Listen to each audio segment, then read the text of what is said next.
भनिन्छ नि नेपाललाई स्वर्गको टुक्रा हो भनेर, जहाँ प्राकृतिक सौन्दर्यले परिपूर्ण एक अद्भुत ठाउँ हो। यहाँका हरेक कुनामा लुकेका छन् अनुपम प्राकृतिक गहनाहरू।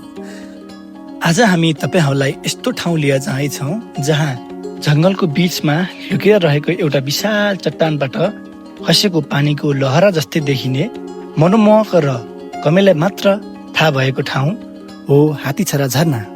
यो झरना करिब 100 मिटर अग्लो पहाडबाट खसेको देख्न पाइन्छ, जसले गर्दा स्थानीय तथा बाहिरी पर्यटकको मन जित्न सहल भएको छ।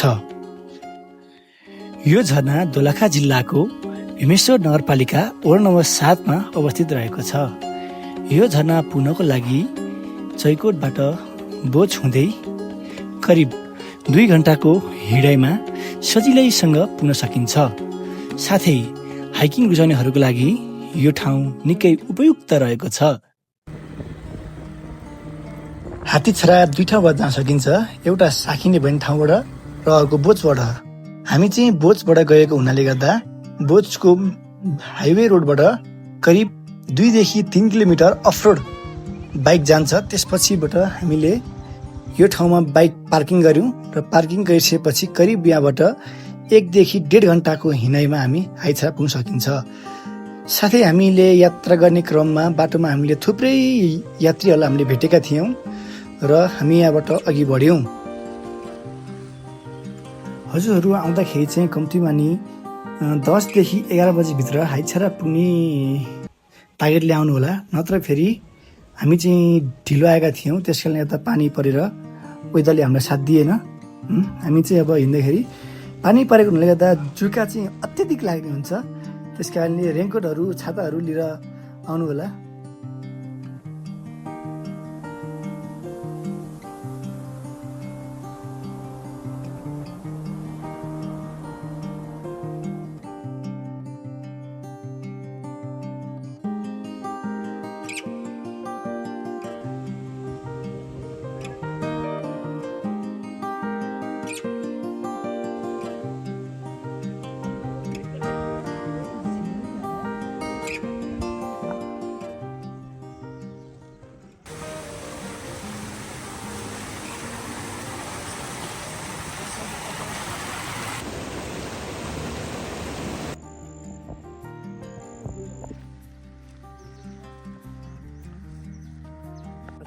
जाने बाटो छ, तर जुका चाहिँ एकदमै वाइल्ड लागिरहेछ।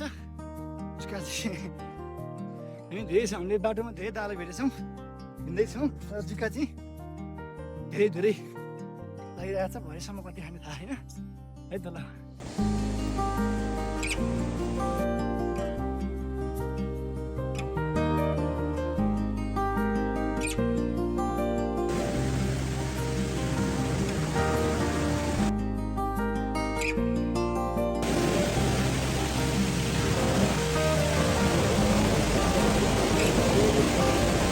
ल देखिन्छ है। ल है त, ल वाल देखेछ, ल आउनु होला है। ल ठिकको वेदर पनि अब यस्तो छ।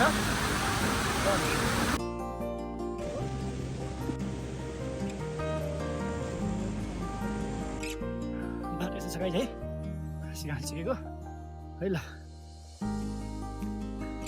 यस्ता फेरि जुका लागि सुहाउन भयो अति हुन्छ फेरि, के भएर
हामी अहिले आइसकेका छौँ।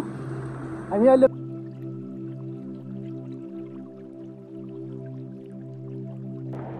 तर पानी परे पनि हामीलाई बस्ने एउटा ठाउँ छ है ल। हेर्ने हो